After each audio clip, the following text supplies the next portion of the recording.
నెలాఖరులో Jubilee Hills bypoll notification, Deepavali తర్వాత ఉప ఎన్నిక నిర్వహించే ఛాన్స్. బీహార్ అసెంబ్లీ ఎలక్షన్స్ తో పార్టీ నిర్వహణ, కత్తి మీద సాముల బైపోల్. గెలుపు కోసం మూడు ప్రధాన పార్టీల ఫోకస్. నవంబర్ 7 లోపు ఫలితం అంటూ ఈ నెలాఖరులో జూబ్లీహిల్స్ బైపోల్ నోటిఫికేషన్ విడుదల కానుందని ఈ మేరకు కేంద్ర ఎన్నికల సంఘం నుంచి సంకేతాలు అందినట్లు అధికార వర్గాల్లో చర్చ జరుగుతుంది. ఇప్పటికే తుది ఓటర్ ముసాయిదా జాబితాను విడుదల చేసిన ఈసీ ఈ నెల 3వ వారంలో ఫైనల్ ఓటర్ లిస్టును రిలీజ్ చేయనున్నట్టు తెలుస్తోంది. ఆ తర్వాత ఏ క్షణమైన ఉప ఎన్నిక నోటిఫికేషన్ విడుదల కానుంది.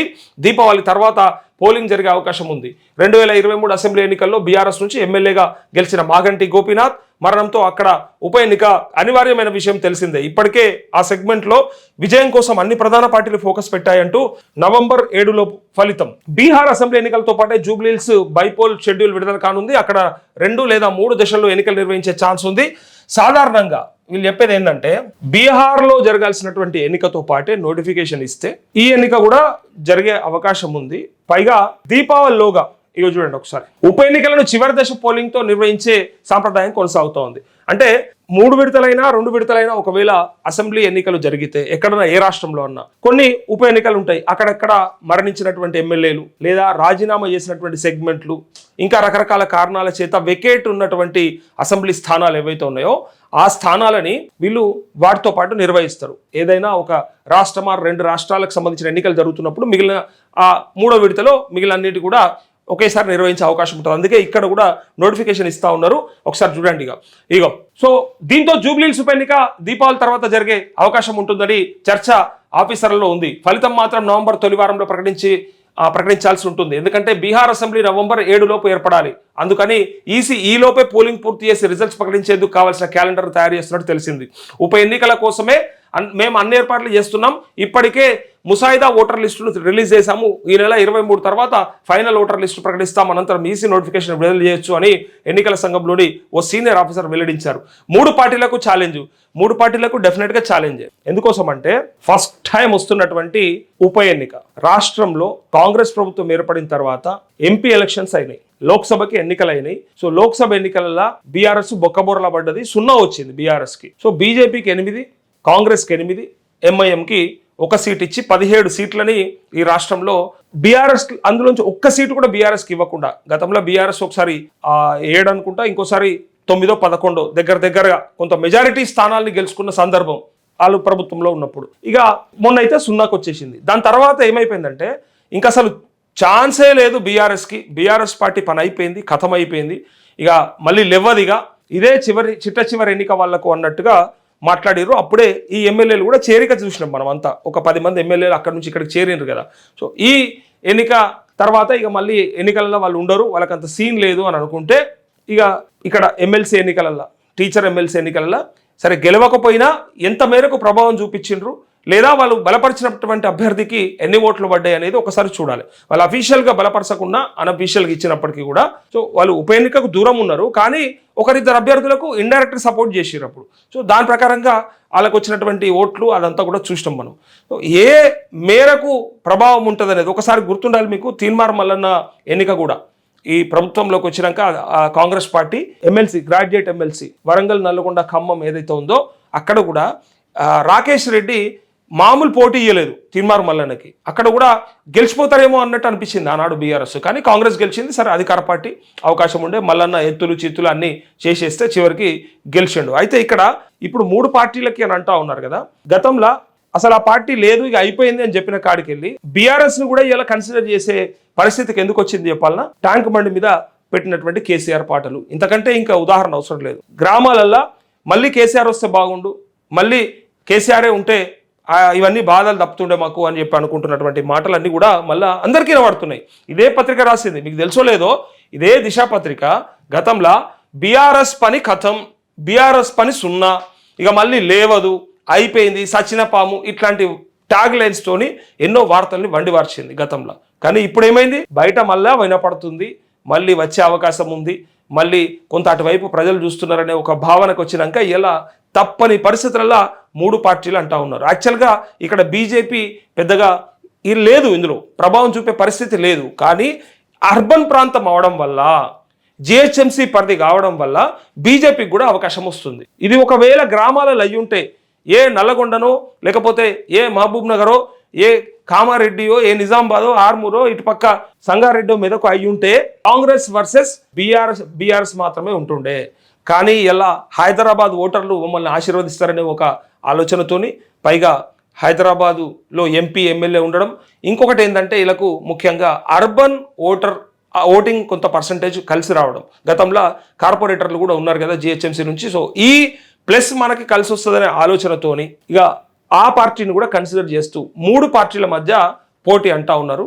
సో 2 పార్టీలు కొట్లాడితే మనకు ఒక క్లారిటీ వస్తుంది, పలానోళ్ళకు ఛాన్స్ ఉంది, పలానోళ్ళు గెలిచే ఛాన్స్ ఉంది, ఓడిపోయే ఛాన్స్ ఉందని. కానీ 3 అంటే త్రిముఖ పోటీ కాబట్టి త్రిముఖ పోటీలా చెప్పరాదు. ఏ ఒక్కరి వల్ల గెలవాల్సినోడు ఓడిపోవచ్చు, ఓడిపోవాల్సినోడు గెలవచ్చు. అంటే ఆ 3వ వ్యక్తి వల్ల ఎప్పుడైనా కూడా ఏదో అంటారు కదా, 2 పిల్లులు కొట్లాడితే కోత చితకపోయినట్టు ఏదో ఉంటుంది కదా, అట్లా 2 కొట్లాడితే 3వనికి కూడా సందు దొరుకుతుంది కొన్నిసార్లు. అయితే 3వడైనా బయటపడవచ్చు. అంతెందుకు మనం ఉదాహరణ చూసినాం కదా కామారెడ్డిలో రేవంత్ రెడ్డి కేసీఆర్కు మధ్యలో రమణారెడ్డి బయటకు ఎట్లా వెళ్ళిండు అసలు? హూ ఇస్ రమణారెడ్డి అప్పటిదాకా? అంతకుముందు ఏమి ఎమ్మెల్యే కాదు, సరే ఆయన జిల్లా పరిషత్ చైర్మన్గా పనిచేసిండు, అది వేరే విషయం, ఉమ్మడి నిజామాబాద్ జిల్లాకు. కానీ వాళ్ళకంటే పెద్ద నాయకుడు అయితే కాదు, ఒప్పుకోవాలి. వాళ్ళకంటే చరిష్మా ఉన్న నాయకుడు అయితే కాదు, ఒప్పుకోవాలి. వాళ్ళకంటే అనుభవం ఉన్న నాయకుడు అంటే కాదు, ఒప్పుకోవాలి. వాళ్ళకంటే ఎక్కువసార్లు ఇప్పుడు రేవంత్ రెడ్డి అయినా పార్లమెంట్కి వచ్చిండు, మండలిలో ఉన్నాడు, ఎమ్మెల్యేగా ఉన్నాడు, అసెంబ్లీలో. కేసీఆర్ అయినా పార్లమెంట్లో ఉన్నాడు, ఇటుపక్క అసెంబ్లీలో ఉన్నాడు, గతంలో ముఖ్యమంత్రి కూడా చేసిండు. కానీ రమణారెడ్డి అనే వ్యక్తి అసెంబ్లీలో అంటే చట్టసభ గడప కూడా దొక్కనటువంటి రమణారెడ్డి 3వ వ్యక్తి బీజేపీ ఎట్లా బయటపడ్డదంటే, 2 హోరాహోరీగా పోటీ చేస్తే, హోరాహోరీగా కొట్లాడితే 3వనికి అవకాశం అని ఉంటుంది, లేదా 3వడి వల్ల ఒకళ్ళు ఓడిపోవడం అన్న జరుగుతుంది. గెలవాల్సినోడు కూడా ఓడిపోయే ఛాన్స్ వస్తుంది ఓట్లు చీలడం వల్ల, ఓడిపోవాల్సినోడు కూడా గెలిచే అవకాశం వస్తుంది. అందుకే ఇక్కడ 3 పార్టీలకు ఉన్నటువంటి ఏదైతే ఆ కత్తి మీద సాము లెక్క, ఇది మామూలు విషయం కాదు, కత్తి సాము. ఎట్లా అంటే ఇవి సావో రేవు. కాంగ్రెస్కి పేరు నిలబెట్టుకోవాలి, మేము చేసిన అభివృద్ధితో మాకు ఓట్లు వచ్చినాయని చెప్పుకోవడానికి ఫస్ట్ కాంగ్రెస్కి గెలుపు. చావో రేవు వాళ్ళది. ఇప్పుడు బీఆర్ఎస్ ఏముంది, ఇది పోతే ఇంకో ఎన్నిక, అది పోతే ఇంకో ఎన్నిక, అలా కావాల్సిన 28, బీజేపీ కూడా 28. బట్ కాంగ్రెస్కి అయ్యేలా చాలా ముఖ్యమైన ఎన్నిక ఇది.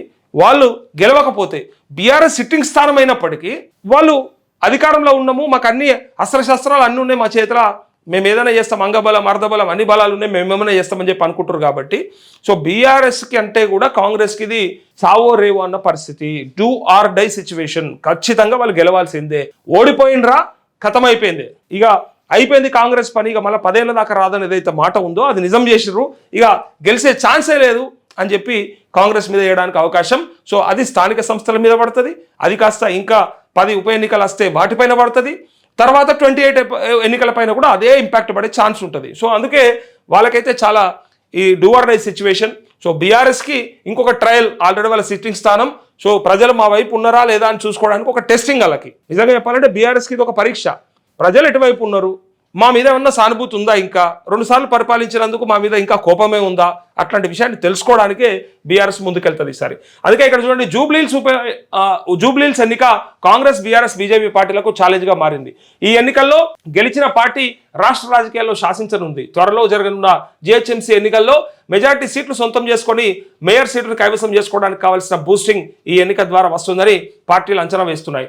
3 ప్రధాన పార్టీలు జూబ్లీహిల్స్లో గెలుపు కోసం ఇప్పటికే వ్యూహాలు రచిస్తున్నాయి. అందుకోసం కాంగ్రెస్ బలమైన అభ్యర్థిని బరిలోకి దించేందుకు కసరత్తు చేస్తుంది. టానిక్ దాయిపీరు, మంచిగా బలం, మంచి టానిక్ దాయిపీరు, బలం టానిక్ దాయిపించి కాంగ్రెస్ క్యాండిడేట్ని కరెక్ట్గా పెట్టుర్రి, లేదా బాడీ బిల్డర్ని పెట్టుర్రి. అట్లయితేనే బలమైన అభ్యర్థిని పెట్టుర్రి. ఉట్టుట్టు అభ్యర్థిని పెడితే గాలి కొట్టుకపోతాడేమో, మళ్ళీ బలమైన అభ్యర్థిని పెట్టుర్రి. ఒట్టిగా పెడితే మళ్ళీ మీరు కూడా ఆగమయ్యే అవకాశం ఉంటుంది.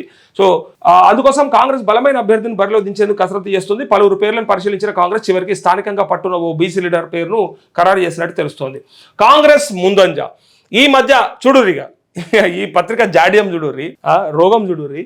కాంగ్రెస్ ముందంజ ఎట్లా ముందంజలో ఉందో చెప్పాలి, ఎక్కడ ముందంజలో ఉందో చెప్పాలి, దానికి లెక్క పత్రం ఉండాలి. ఉట్టిగానే మనకి ఇష్టం కాబట్టి మనం అనేయాలి, మనం మోస్తాం కాబట్టి మనం చెప్పేయాలి. ఇప్పుడు నేను మాట్లాడే మాటలు కొంత బీఆర్ఎస్కి అనుకూలం అనిపిస్తుండొచ్చు ఇప్పుడు ఉన్న పరిస్థితులలో, రేపు అధికారంలోకి వస్తే అది తారుమారు అయిపోతుంది, మీరే చూస్తారు అదంతా. లేదా ఇలా ప్రతిపక్షాన్ని అనాల్సిన అవసరమే లేదు, మాకు ప్రజల కోసానికే మాట్లాడేది ప్రతిపక్షం, మేము కూడా అదే ప్రతిపక్షంలోనే ఉండాలి. అట్లాంటప్పుడు ప్రతిపక్ష పాత్ర పోషించాల్సిన మేము అనుకోవాల్సిన అవసరం లేదు.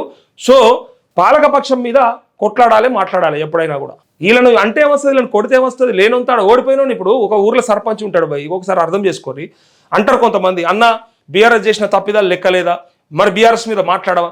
ఎన్నిసార్లు మాట్లాడలేదు, ఎన్నిసార్లు వాళ్ళు చేసిన తప్పిదాలను గురించి ఇక్కడ చర్చ చేయలేదు, గతంలో ఎన్నిసార్లు మాట్లాడలేదు. అయితే ఇక్కడ చూడండి, ఊర్లో ఒక సర్పంచ్ గెలుస్తాడు, ఒక ఆయన, ఇంకొక ఆయన ఓడిపోతాడు, ఇద్దరు పోటీ చేస్తారు. ఆ ఓడిపోయిన వ్యక్తి దగ్గరకు పోయి నా మోరీ సాప్ లేదు, నువ్వు లేకపోతే కరెంట్ వస్తలేదు, నీళ్ళు వస్తలేవు, లేకపోతే రోడ్డు బాగలేదు అని అడుగుతామా? ఇలా ఉన్నోని దగ్గరకు పోయి అడుగుతామా? గెలిచిన దగ్గరకు పోయి? అది ఉదాహరణ. గతంలో చేసి ఆయన దిగిపోయినప్పటికీ హే అయిపోయిందివా, ఇప్పుడు నీ చేతిలో ఉన్నది నువ్వు చెప్పు కదా, చేస్తావా చేయవా, ఇయ్యాల మా అవస్థ చూడు కదా అని అంటాం. ఎగ్జాక్ట్గా అయిపోయిన గురించి అవినీతి ఉంటే మాట్లాడాలి తప్ప అప్పటి అభివృద్ధి, అప్పటి కథ అవి అయిపోయినాయి, ఇక కథ గడిచిపోయింది, మనమే మర్చిపోతాం.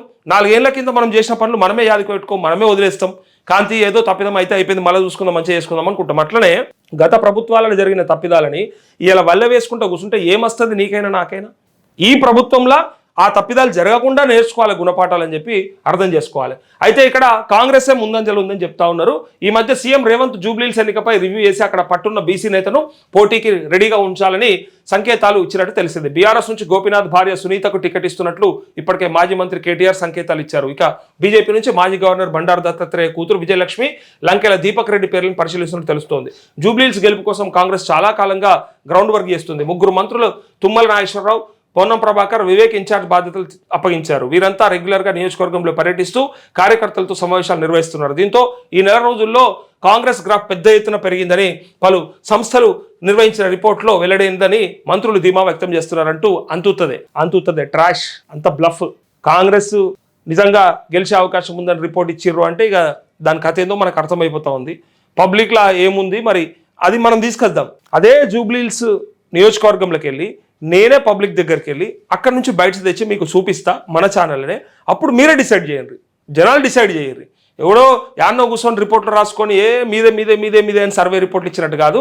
అక్కడ నిజంగా కొంతమందిని కలిసి అక్కడ ఉన్నటువంటి మూడ్ని ఖచ్చితంగా రిఫ్లెక్ట్ చేసే పరిస్థితి మన ఛానల్ తీసుకొస్తుంది, అది చూపిస్తాను నేను. అయితే ఇంకొకటి చూడండి, ఇక్కడ పొన్నం ప్రభాకర్, తుమ్మల నాగేశ్వరరావు, వివేక్ వీళ్ళకి ఏం పని లేదా, ఏం చెయ్యరా?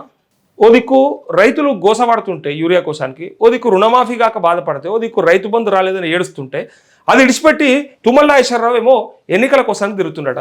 పోయి జూబ్లీహిల్స్ కాబట్టి ఆ ధైర్యం చేసిండు, జర్రగాడికి కొమ్మన్, జర్రగా ఖమ్మం కాడికి కొమ్మన్, జర్రకి నల్గొండ పోయిరమ్మన్, జర్రగా మెదకో సంగారెడ్డి పోయిరమ్మను పోతుండ్రా? ఒక్కలన్నా ఎమ్మెల్యేలు కనబడుతుర్రా మీ దగ్గర? మంత్రులు కనబడుతుర్రా? యూరియా లైన్ల కాడ ఎక్కడన్నా మీకు తెలిసిన ఊర్లల్లో ఎమ్మెల్యేలు ఇట్లా ఎవరన్నా వస్తుర్రా యూరియా లైన్ దగ్గర? మరి ఇంత లైన్ ఎందుకున్నా సార్ అని అడుగుతుండ్రా అధికారులని? లేదు, ఆడికి వచ్చే ధైర్యం లేదు. అందుకే జూబ్లీహిల్స్ కాబట్టి పోయారు. జూబ్లీహిల్స్లో ఎవరికి యూరియా బస్సు అవసరం లేదు కదా, జూబ్లీహిల్స్ ఉన్న వాళ్ళకి యూరియా బస్తాలతో పని లేదు కదా. సో అందుకోసానికి అక్కడ పోయి తిరుగుతూ ఉన్నారు. పొన్నం ప్రభాకర్ ఈయన కూడా అంతే. బీసీలది సరే ఆ 15వ తారీఖు నాడు తేలిపోతుంది, అది వేరే ముచ్చట. కాకపోతే బీసీలకి ఒక పక్క రిజర్వేషన్లు ఇస్తాం, ఖచ్చితంగా తెస్తాం, రాజ్యాంగంలోని 9వ షెడ్యూల్లో పెట్టిస్తాం. తద్వారా మనకి విద్య, ఉపాధి, రాజకీయ రిజర్వేషన్లు దక్కుతాయని చెప్పి నీతులు చెప్పినాక ఇలా ఈ మంత్రి ఎన్నికల కోసం తిరుగుతుండు, కానీ మరి దాని ప్రయత్నం ఎట్లా చెప్తలేరు. సభ పెట్టుకుంటారు, మాతోని కాదే, మేము ట్రై చేసినాం, మాతోని కాలేదు, ఇక అది మీరే తెలుసుకోవాలని చెప్పి మన చేయి మన నెత్తి మీద పెట్టి పిక్తారు. మీరు కావాలంటే చూసుకోరు, అదే జరుగుతుంది. ఇలా ఈ మంత్రులు వాళ్ళ పనులు చేయరా అంటే అవి విడిచిపెట్టేసి ఇక్కడ తిరుగుతురు జూబ్లీహిల్స్లో. ఎన్నికలు అలా కావాల్సింది.